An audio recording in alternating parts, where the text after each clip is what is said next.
É isso aí, galera. Depois da grande participação do João Trindade no Veras News, aí vamos aqui direto agora para os assuntos de atualidade. Senhores, em julho agora de 2015, a gente até gravou um videozinho especial lá da praia, teve reunião dos BRICS, lembra? Brasil, Rússia, Índia, China e África do Sul. É o grupo que reúne as potências emergentes. Lembra que potência emergente, a gente costuma brincar que é o pobre ajeitado, é o rico dos pobres do planeta. Pois bem, essa união ocorreu na cidade de Ufá, na Rússia, tá?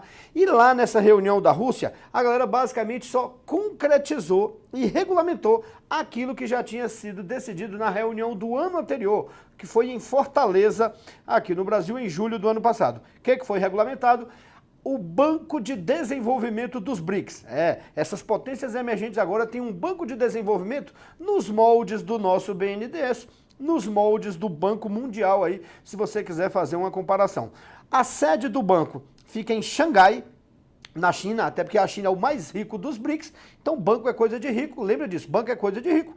A China é o mais rico, a sede fica lá. A primeira presidência do banco vai ser exercida pela Índia. Lembra que a presidência é rotativa e a cada 5 anos ela é trocada. E o capital inicial desse banco é de 100 bilhões de dólares. Claro que a galera vai depositar pouco a pouco até chegar aos 100 bilhões. E a outra coisa que foi regulamentada foi a criação da reserva de contingência dos BRICS. Ou seja, uma espécie de caderneta de poupança, onde os países colocarão o dinheiro lá e resgatarão em questões emergenciais financeiras. Pintou uma crise financeira, então você tem lá essa grana para resgatar e minimizar impactos aí de crises financeiras. Perceba então que pouco a pouco os BRICS vão aumentando a sua cooperação técnica, a sua cooperação científica, a sua cooperação acadêmica, mas principalmente a sua cooperação financeira, arranjando uma nova forma de reorganização de poder no sistema financeiro mundial, ou pelo menos tentando arranjar essa nova reorganização de poder. Outro ponto importante desta reunião, é claro, você sabe que o Conselho de Segurança da ONU é composto por 15 membros, desses 15 membros, 10 são provisórios e 5 são permanentes. Há mais de 20 anos aí debate-se a possibilidade de reformar o Conselho de Segurança, aumentando de 5 para 10 o número de membros permanentes. E alguns países componentes dos BRICS reivindicam uma dessas vagas. Entre eles quem? Brasil, Índia e África do Sul. E é claro que se esses 3 países dos BRICS querem entrar no Conselho de Segurança como membro permanente, nessa reunião, na Rússia, em Ufá, o grupo acabou dando apoio ao pleito desses países. Isso vai acontecer? Só Deus sabe e só o tempo nos dirá.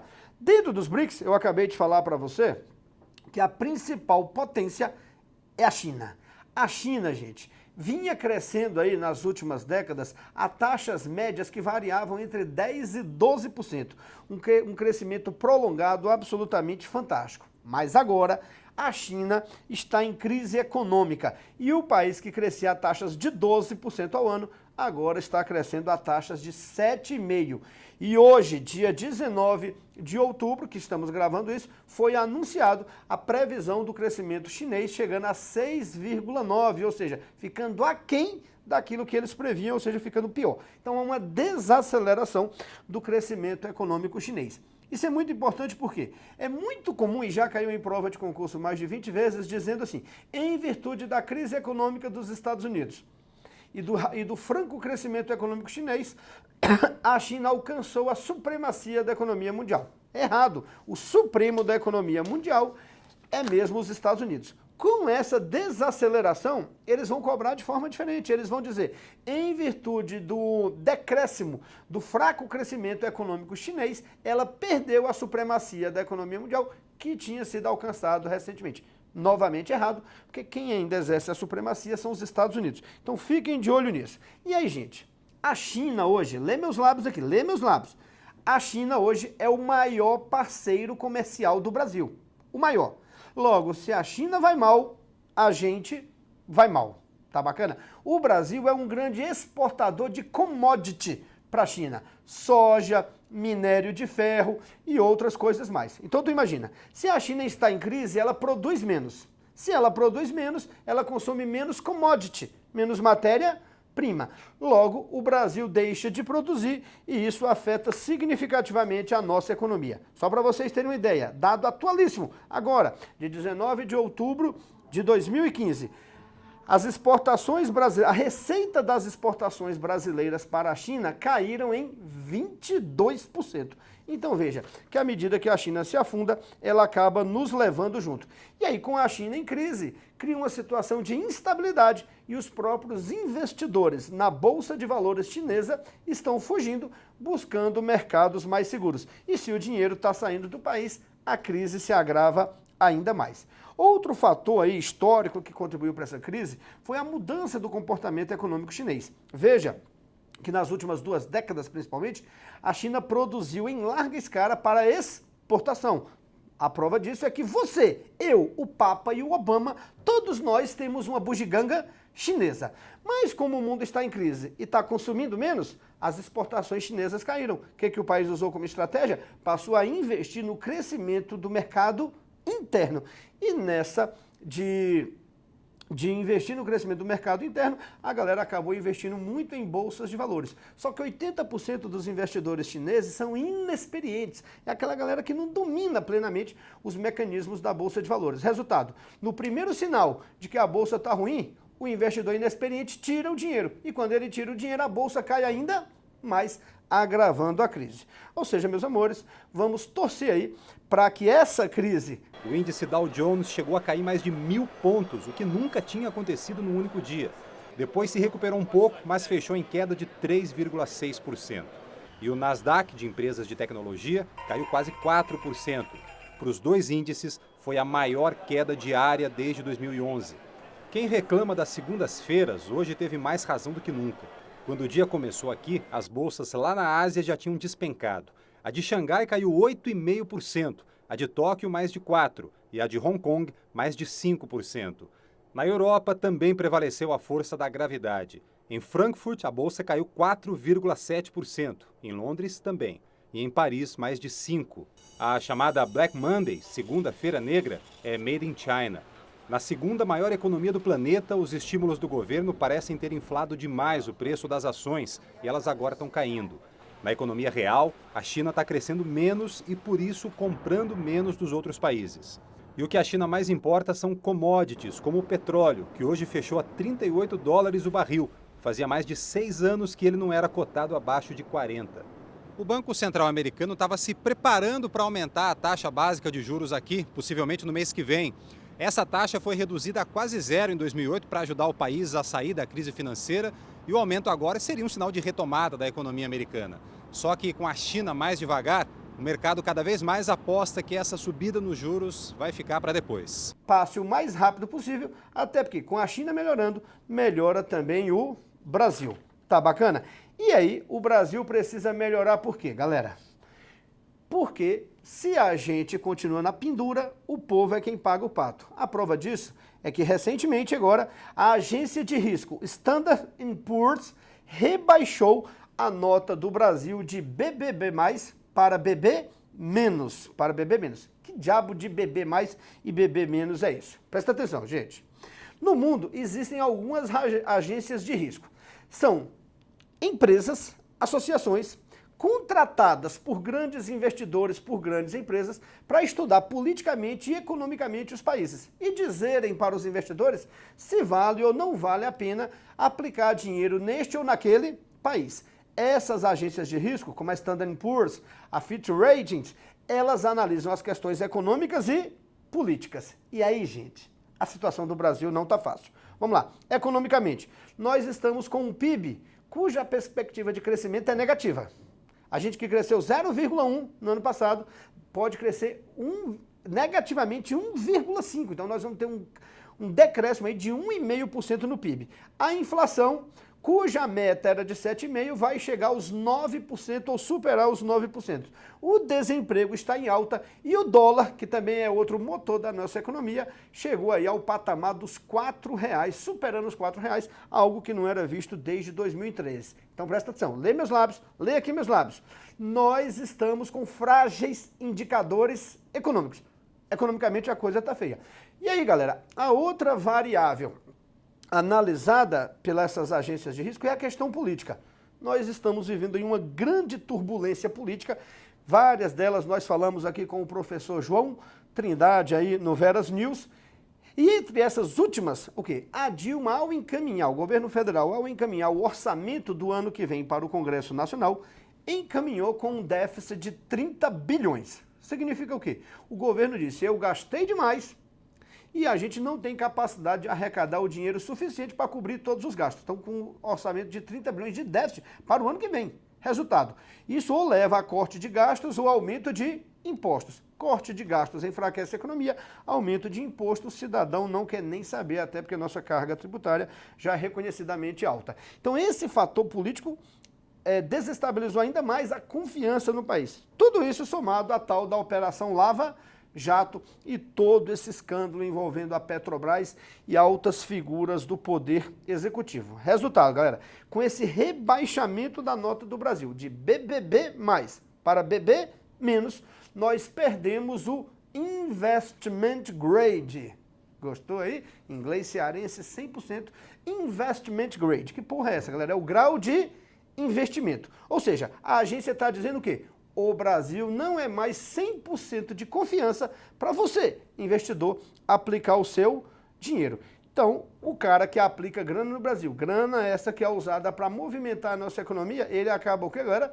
Vazando. Com menos capital na nossa economia, menos capacidade de empréstimo, menos capacidade de investimento e elevação do dólar, porque acaba também esvaziando um pouquinho as reservas cambiais. A gente vai colocar aqui do lado para você um esqueminha mostrando como é que são essas notas, tá? Quais são as notas que dão ao país o grau de investimento, ou seja, a credibilidade, e quais são as notas que o país... Então dá uma olhada nessa tabela aqui. De BB- para cima, o país tem o grau de investimento. De BB+, BB, 2Bs, mais para baixo, aí o país perdeu esse grau de investimento. Isso é ruim para a economia, o que traz mais descrédito para a gente. Bacana? Pois bem, mudando um pouco de assunto, vamos falar talvez um assunto um pouco menos pesado, porém bom. Agora, nos últimos meses, tá, voltaram de forma concreta as negociações de paz entre a Colômbia e as Farc. Lá na Colômbia, há mais de 40 anos já, você tem a ação das Farc, as Forças Armadas Revolucionárias da Colômbia. Essas Forças Armadas Revolucionárias é um movimento guerrilheiro surgido lá atrás, no final dos anos 60 ainda, início dos anos 70. É uma guerrilha de origem leninista marxista, ou seja, que em tese, na teoria lá, queria colocar o comunismo, o socialismo em prática na Colômbia, inspirados ali pela Revolução Cubana e tudo mais. Desde lá, eles passaram a ocupar um grande espaço do território colombiano e isso gerou uma grande violência, porque o Estado tem as forças de segurança por meio do Estado, tem que combater essa guerrilha e a guerrilha quer porque quer chegar ao poder. E nessa brincadeira, 220 mil pessoas já morreram, milhões, bilhões, na verdade, já foram gastos na tentativa de controlar essa guerrilha.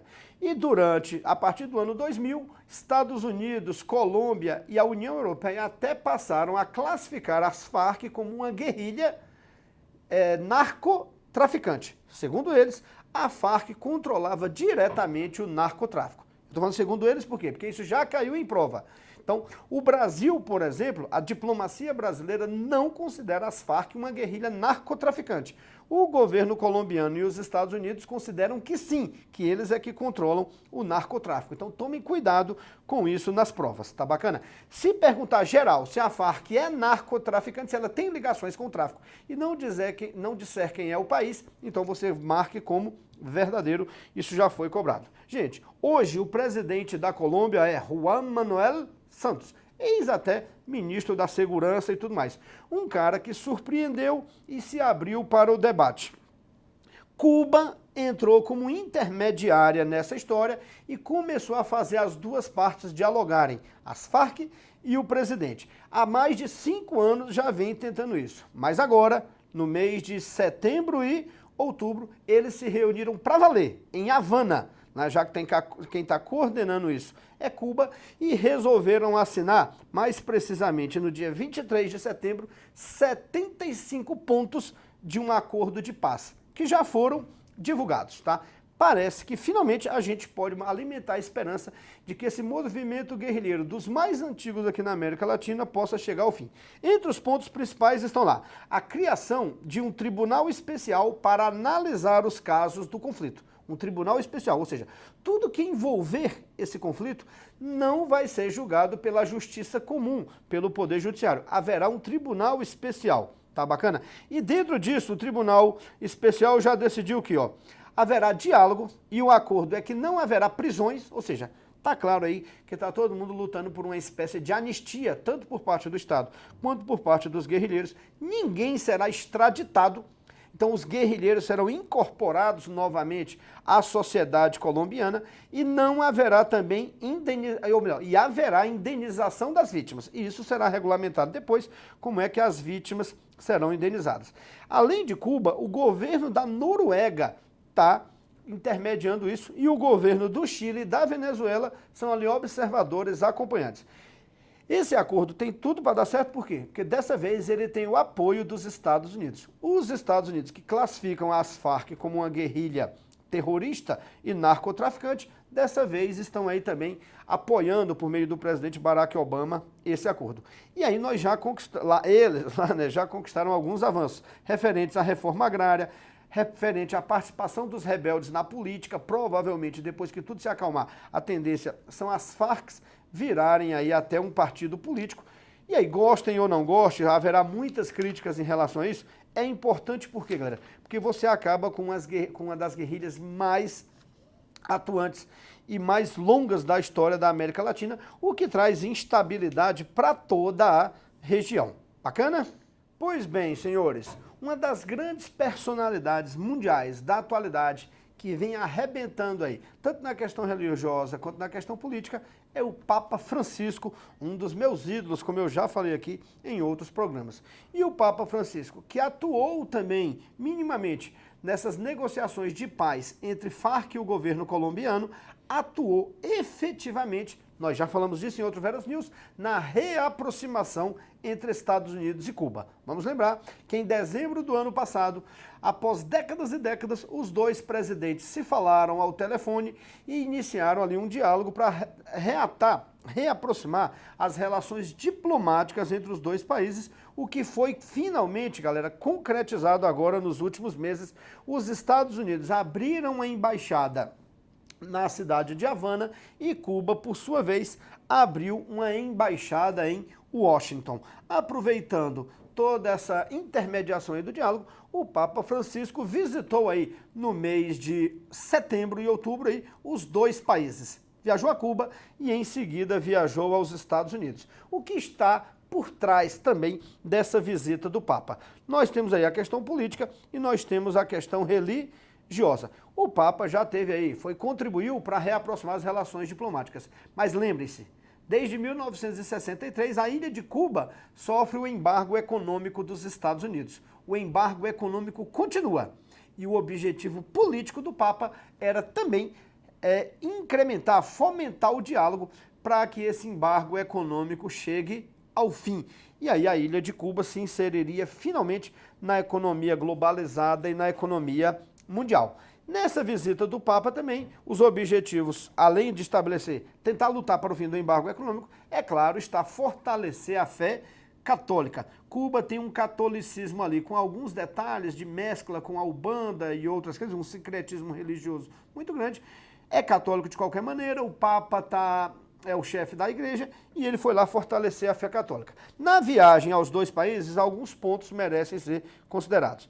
É a primeira vez que este Papa, Papa Francisco, esteve nos Estados Unidos, tá? E nessa viagem, ele teve um encontro privado com as vítimas de abuso sexual por membros da Igreja Católica ao longo dos últimos tempos. Você lembra que na transição ali do Papa Joseph Ratzinger, o Papa Bento XVI, para o Papa Bergoglio, o Papa Francisco, tinham muitas denúncias de pedofilia e de abuso sexual cometido por membros da Igreja Católica. O que os outros papas tentaram esconder, esse não. Esse assumiu, conversou com as vítimas e, acima de tudo, o Papa Francisco pediu desculpas em nome da Igreja Católica. Isso já é um avanço gigantesco diante dessa característica mais conservadora da Igreja. E em meio a isso, o Papa também participou do Encontro Mundial das Famílias. Lembra? Família na tentativa aí de fortalecer a fé católica. Outro ponto importante é que o Papa discursou pela primeira vez no Capitólio. Capitólio é o Congresso dos Estados Unidos. Tem Capitólio, Congresso. Lá o Papa falou de intolerância aos imigrantes no país. Vocês lembram que recentemente aí os Estados Unidos estiveram envolvido em grandes disputas étnico-raciais internas com policiais brancos, agredindo, prendendo e matando jovens brancos, ferindo ali liberdades individuais, o que levou a uma reação da comunidade afro nos Estados Unidos e muita violência na Califórnia e em outros estados. O Papa falou contra a pena de morte. Lembram que os Estados Unidos estão entre os países que mais executam seus prisioneiros. E é claro que o Papa falou lá da proteção aos vulneráveis, à população mais vulnerável. Então, galera, o Papa está arrebentando aí e envolvido em grandes questões políticas relevantes. Uma que o Papa ainda não conseguiu se envolver plenamente, tentou, mas não conseguiu se envolver plenamente, é a questão das guerras no Oriente Médio. Ali, meu irmão, o buraco é mais embaixo. E a guerra que está aí mais duradoura naquela região dos últimos tempos e com consequências mais graves é a guerra civil na Síria, juntamente com a ação do grupo terrorista Estado Islâmico. Vamos fazer o histórico. Isso tudo está lá nos Veras News anteriores. Em 2012, começa a Primavera Árabe, um processo revolucionário das massas lutando por democracia e liberdades individuais em mais de 30 países do mundo muçulmano, desde o norte da África, onde começou, na Tunísia, até o Irã, onde logo no início foi sufocado com mais intensidade. Na Síria, isso tomou uma grande dimensão. O presidente Bashar al-Assad, que está no poder há décadas, começou a ser questionado pela maior parte da população, que é sunita. Lembra que o Bashar al-Assad, o ditador, é xiita, da linha alauíta, mas a maior parte da população é sunita e é claro que a maior parte quer chegar ao poder. Isso acabou colocando o país em uma série de manifestações, protestos que acabaram descambando para uma guerra civil. O que começou em 2012 dura até hoje. Essa guerra civil é extremamente violenta e muita gente já vinha fugindo do país. Para piorar tudo, entrou nesse contexto, a partir de junho de 2014, o grupo terrorista Estado Islâmico. Então, gente, olha o mapa da desgraça, olha a bagaceira que é a Síria. Você tem o ditador Bashar al-Assad, representando o Estado, controlando uma parte do país, a área central ali da capital. Você tem o grupo, os rebeldes, controlando outra parte do país, lutando contra o ditador. E você tem ainda ali o grupo Estado Islâmico lutando contra todo mundo. Então são três forças divergentes e cada uma com apoiadores diferentes. O presidente Bashar al-Assad é apoiado pela Rússia e pelo Irã. Os rebeldes são apoiados pelos Estados Unidos e por países europeus. E todo mundo é contra o grupo terrorista Estado Islâmico, que não para de avançar. E em meio a essa confusão toda, está a população, que é obrigada ao quê, galera? A fugir. E aí gerando como principal fator essa grande crise humanitária dos refugiados na Europa. Mas o importante é que agora, no mês de setembro, a Rússia e o Irã resolveram entrar de forma mais ativa nesse conflito. E a Rússia e o Irã estão bombardeando a Síria. Segundo russos e iranianos, estão bombardeando alvos do grupo terrorista Estado Islâmico. Mas, segundo os Estados Unidos, na verdade, eles estariam bombardeando eram os rebeldes que lutam contra o ditador Bashar al-Assad. Então veja que o jogo ali nessa região é muito intenso. E quem fica mais prejudicado, como sempre, é a população civil. Tá bacana? Três forças atuando. Bombardeios americanos. Lembrando que a China resolveu também mandar forças para a região para lutar ao lado de iranianos e russos. Ou seja, aquele conflito local começa a ter atores mundiais. Não significa que vai ter uma guerra mundial, pelo amor de Deus. Não por enquanto. E não a médio prazo.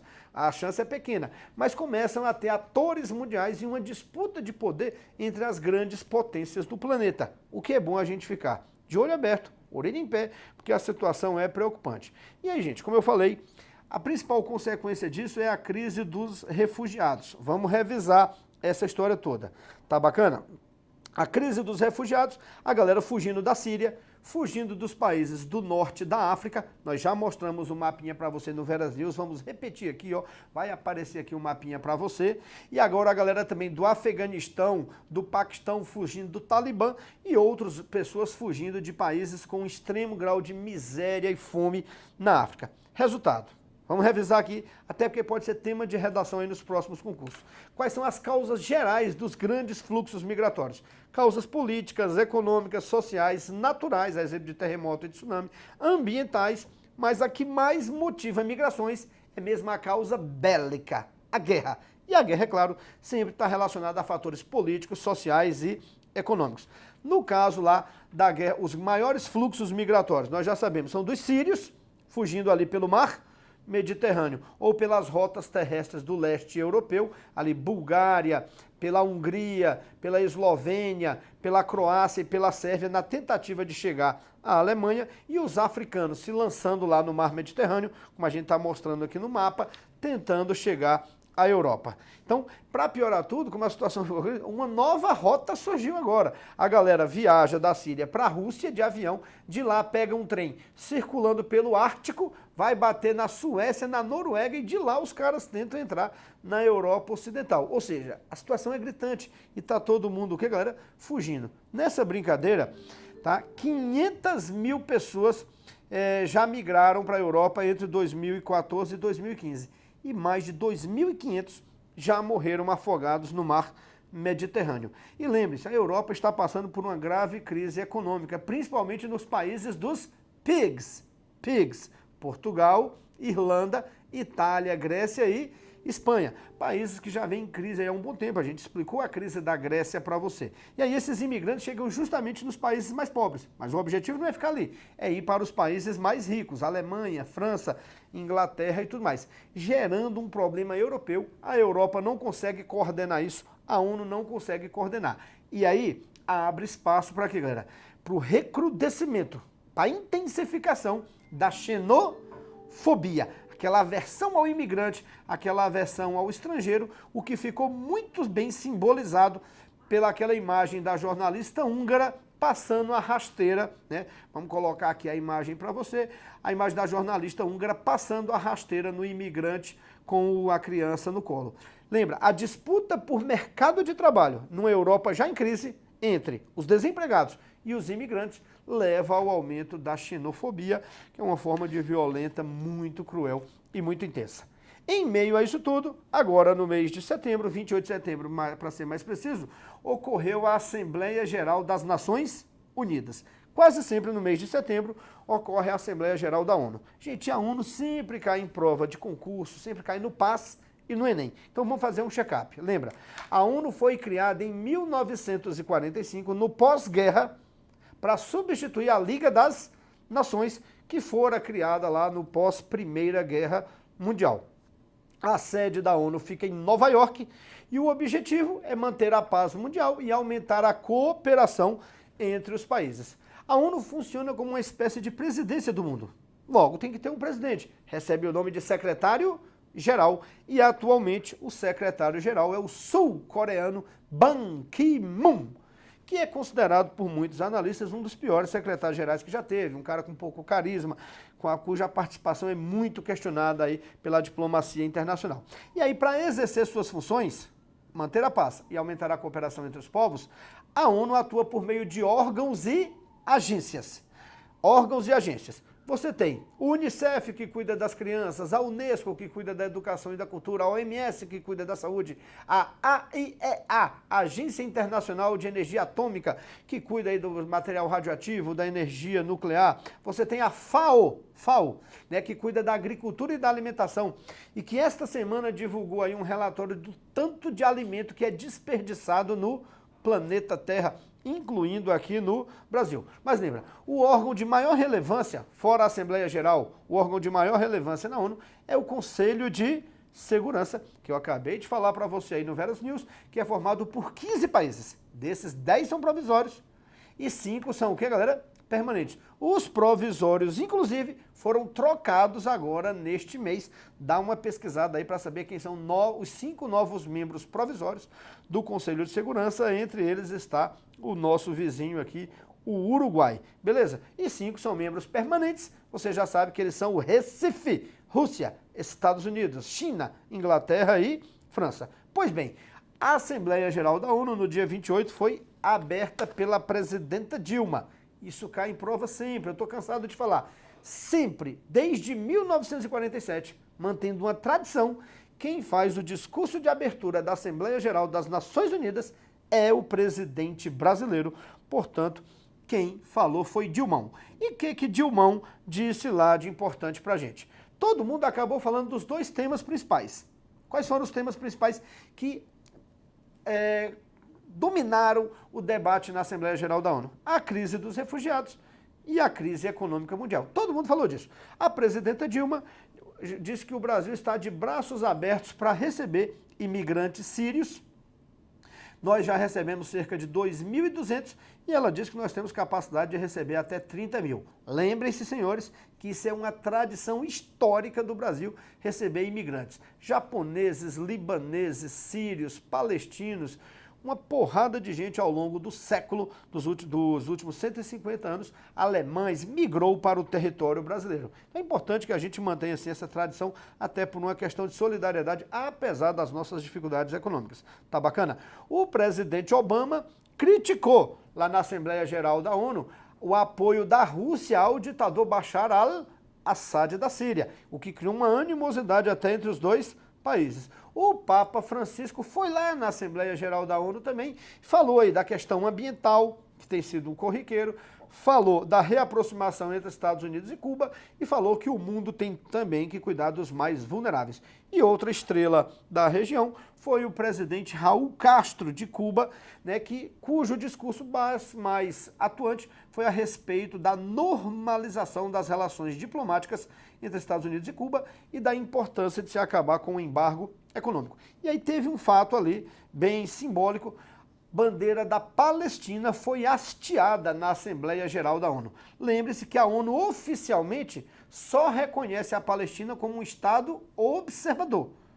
Não reconhece como um Estado pleno e de direito. O Brasil já reconhece por conta própria a Palestina como um Estado pleno e de direito desde 2010. Esse ano a Suécia reconheceu, esse ano o Vaticano reconheceu, como a gente já falou no Veras News anterior, e a ONU só reconhece como Estado observador. Mas considera-se que ao hastear a bandeira da Palestina é um sinal de que vai, no futuro, reconhecer a Palestina como um Estado. Palestina que eles estão se matando novamente lá, palestinos e israelenses, mas isso a gente vai falar no próximo Veras News. E por fim, gente, para finalizar nosso programa de hoje, ainda na área econômica, agora no mês de outubro foi assinado o tal do TPP, Acordo Transpacífico de Livre Comércio. Acordo Transpacífico de Livre Comércio.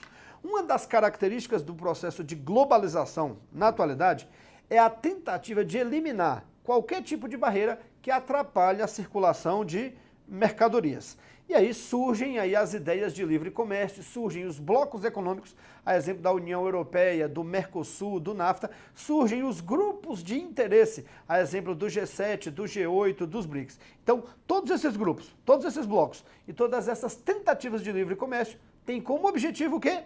Fortalecer a economia dos países membros, para que eles possam competir no processo de globalização em condições mais vantajosas. E aí, agora no mês de outubro, foi anunciada essa criação do TPP, Acordo Transpacífico.